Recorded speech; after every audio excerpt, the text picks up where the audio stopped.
So children, welcome back. So in previous class we have discussed that is developments leading to Bohr's atomic model. Okay, that is what are the developments before the Bohr's atomic model? That is your first one is your dual character of electromagnetic radiation, and second one is your atomic spectra. So in previous class we have already my first video in this lesson. I have completed that dual character of electromagnetic radiation. So then second one, that is your atomic spectra. Okay, this is your atomic spectra. This is the second one. Okay, so before going to discuss that is atomic spectra. So before going to discuss the atomic spectra, first we have to clear what do you mean by the spectra. Spectra is your plural and spectrum is your singular. Okay, so if white light, that is your sunlight, when sunlight, first you pass the sunlight through a slit, that is known as slit. Okay, then through prism it will disperse into different colors. Okay, having different wavelength and frequency, that is known as that color Vibgyor. Okay, Vibgyor. Okay, so due to the different wavelength and frequency, the polychromatic light, that is your polychromatic means many colors. Chrome means color, poly means many colors. Polychromatic light, and this single is known as, these are monochromatic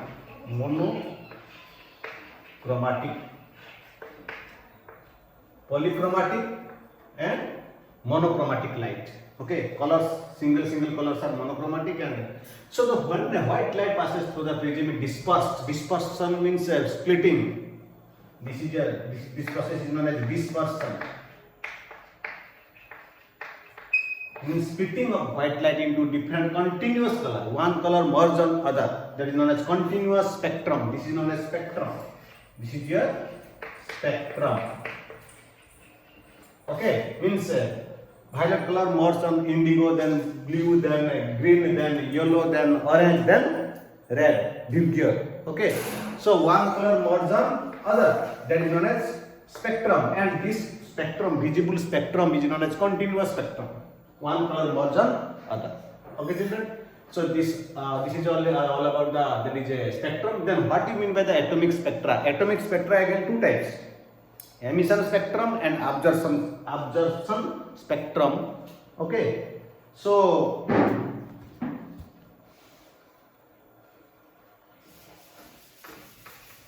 first we will discuss the emission spectra or emission spectrum, then absorption spectrum. Okay, children.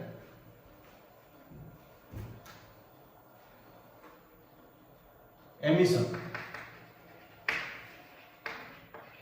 This is the first one.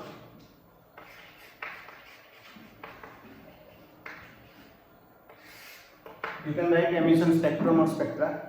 Okay. So when atoms, ions, molecules, etc. get excited, how it will excite? Means when an electrical discharge or heat energy. Okay. So when atoms, ions, molecules get excited, then they will emit a spectrum, means radiation.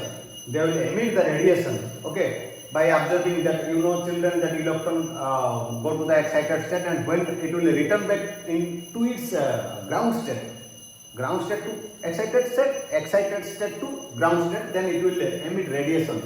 Okay, of different wavelength and frequency. Okay, children. That is known as radiations. Okay, that radiations, when it will pass through the prism, then a spectrum, continuous spectrum, will observe. That is known as emission spectrum. Okay, so when suppose I am giving one diagram, that is electrically discharged. When sodium metal electrically discharged, it will split into atoms, excited atoms. It will split into excited atoms. Okay, this is your electric charge. Okay, this is your plus, this is your minus. Okay, electrical discharge takes place. The element will split into atoms, excited atoms. Okay, means what do you mean by the excited atoms? The ground state electron will go to the excited state and it will again return back into its ground state by radiating energy, radiation. So it will emit radiation.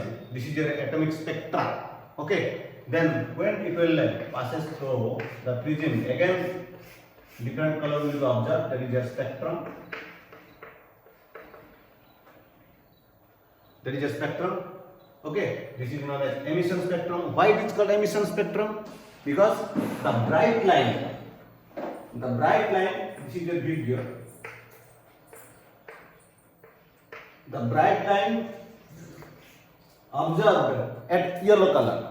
Two bright lines expressed at a yellow color. That is one is at 589. It is not in your book. It is one at 589 nm, 589 nm. And another one at 589.6 nm because it is sodium. So if you take different elements, so it having different there is a bright line of different wavelength and frequency depends on the element. Okay, children. So this is known as emission spectrum. Then it is also continuous spectrum. It is a continuous spectrum. Okay. Then absorption spectrum. Emission and absorption. When gaseous element or white light passes through the solution, okay, or white light, that is your sunlight. If sunlight, okay, it will passes through the solution, then through the prism. Okay, this is a solution which we will study that solution. Okay, then some radiation will absorb by the solution. Some radiation, that material, suppose sodium chloride, or you can take any solution. Okay, that depends on the material, depends on the element present in the solution. That continuous spectrum, it will form the dark line. Means some radiation will be absorbed by the solution, by the element. That is known as absorption spectrum. This is your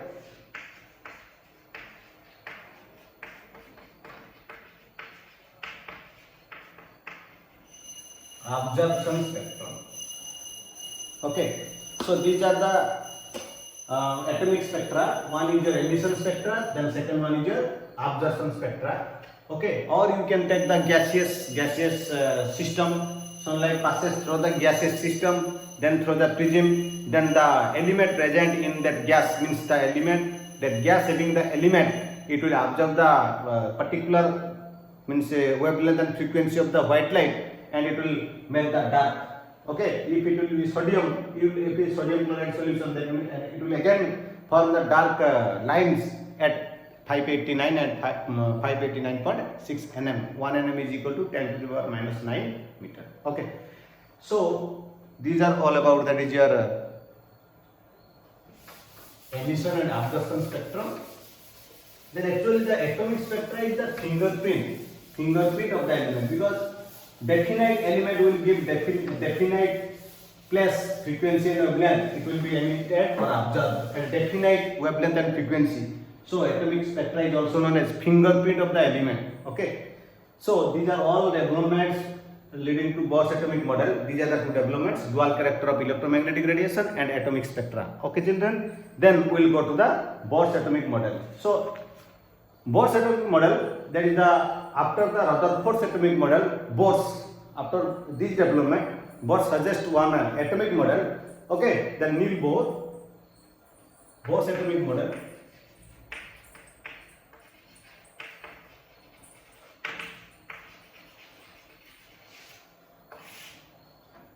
Postulates. First. So the first postulate, that is electrons are revolving around the nucleus in a circular path having fixed radius and energy. Means fixed radius means the KLMN. These are also known as energy cell. Okay. So if this is your nucleus, these are the orbit that is your K, L, M, N, etc. Okay, these are known as energy cell. Is the imaginary path which are quantized, which are means separated by each other by a fixed energy, all having some of fixed energy. So these are known as energy cell. These are known as energy cell.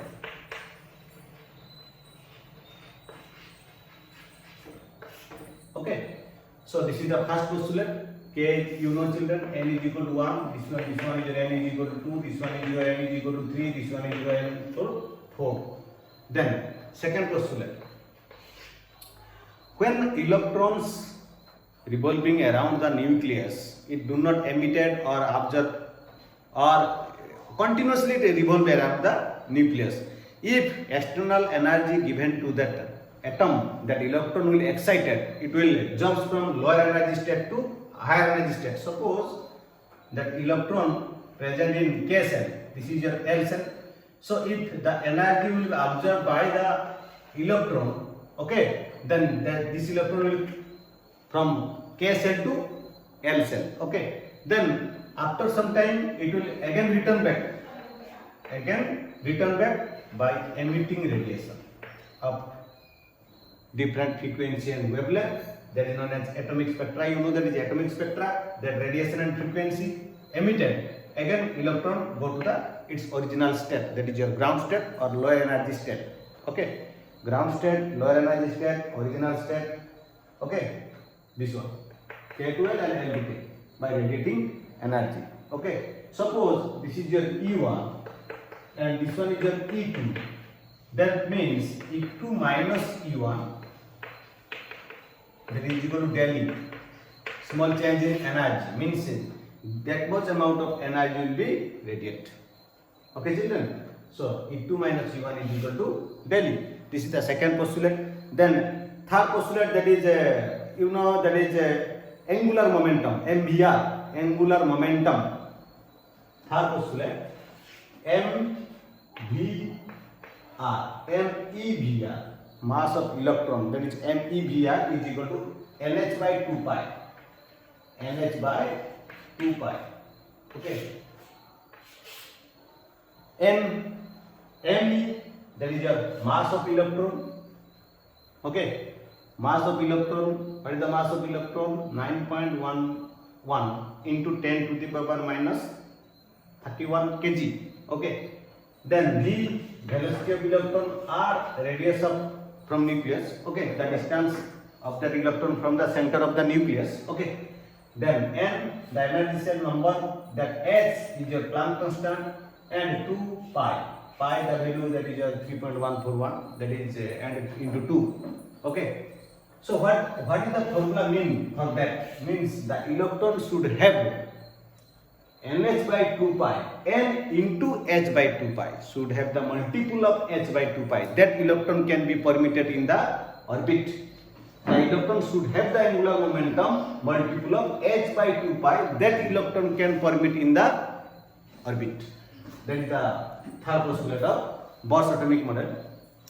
So these are the postulates. Then next, that is your radius.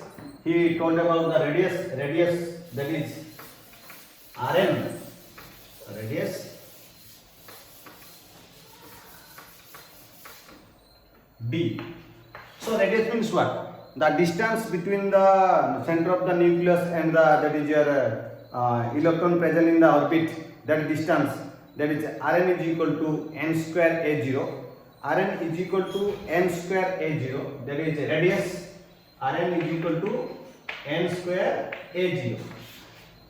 Value calculated. These values are calculated by spectrometer or X-ray diffraction. Children, you know that you should know that these are the experimental values. Some are experimental value which are calculated, that is by spectrometer one instrument and X-ray diffraction method. Okay. So n is your energy cell number, n square also there is same, and a0. So in A0 the value of calculated by spectrometer and that is your X-ray diffraction method, that is A0 is equal to 52.9 pm. A0 is equal to 52.9 pm. Picometer. Children, picometer is now, you know, that is a 1 picometer is equal to 10 to the power minus 12 meter. Okay. So if n is equal to 1 means that electron present at first cell for hydrogen. Okay. Then R1 that is equal to n1 square, that is equal to A0, that is into A0 imply that R1 for hydrogen that is 52.9 pm. So radius of hydrogen will be 52.9 pm. Similarly, you will increase the n value, then radius will be increases like this. Okay. Then next postulate is your given by energy.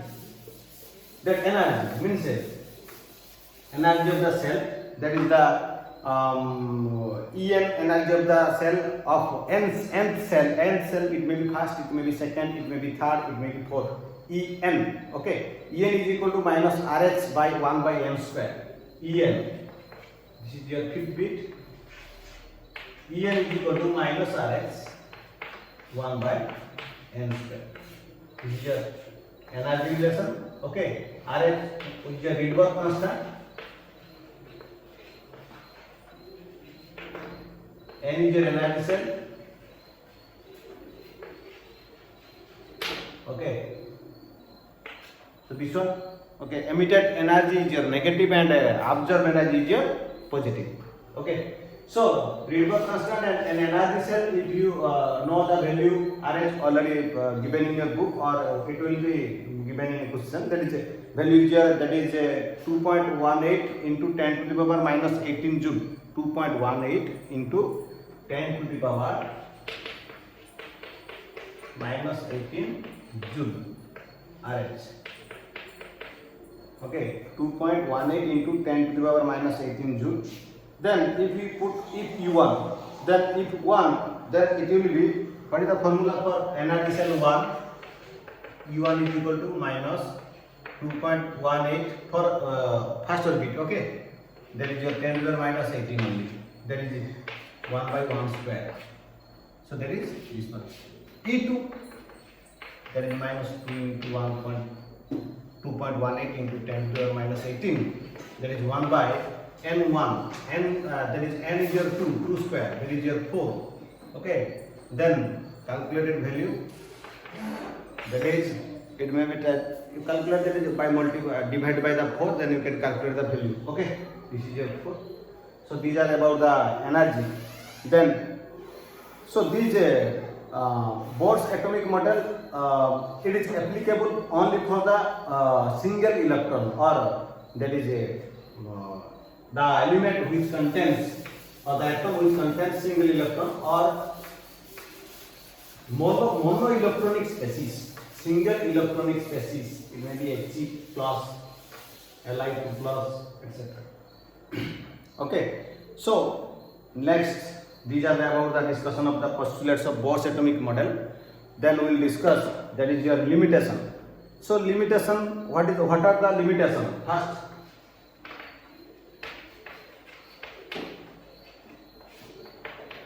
it is only for mono or single electronic species. Okay, it is unable to explain the multi-electronic species. Unable to explain the multi-electronic species. Unable for multi-electronic species. Second, unable to explain, that is a splitting of spectral line. Okay, unable to explain the splitting of spectral line in presence of a magnetic field and electric field. Okay, in place, unable to explain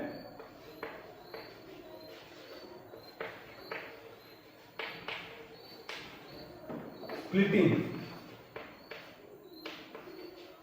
of spectral line, unable to explain splitting of spectral line in magnetic field and electric magnetic field and electric field. Magnetic field splitting of spectral line in magnetic field is known as Zeeman effect. Zeeman effect. And in electric field there is your Stark effect.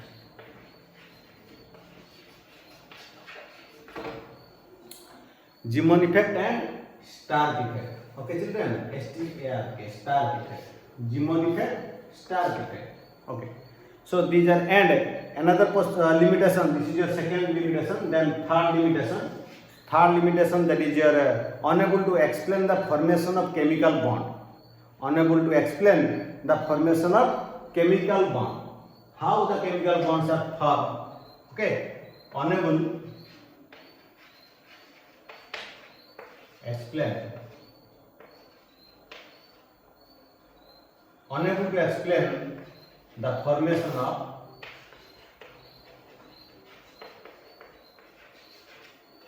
chemical bonds.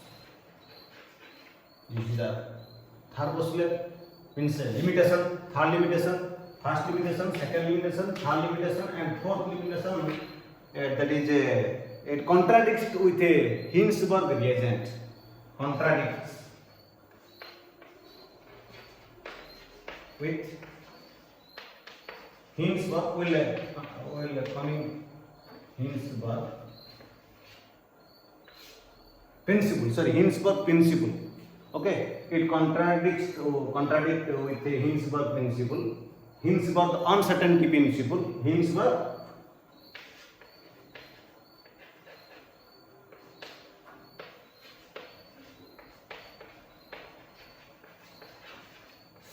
it contradicts with the Hinsberg uncertainty principle. Hinsberg uncertainty principle we will discuss. That is after this. That is your Bohr's atomic model. That is development before the quantum mechanical model. That is a dual character of matter. Okay, we will discuss. Okay, so these are the all limitation of the Bohr's atomic model. Then after this we will discuss that is your development leading to quantum mechanical model. Okay, that is the next class or next video I will explain. Okay, thank you.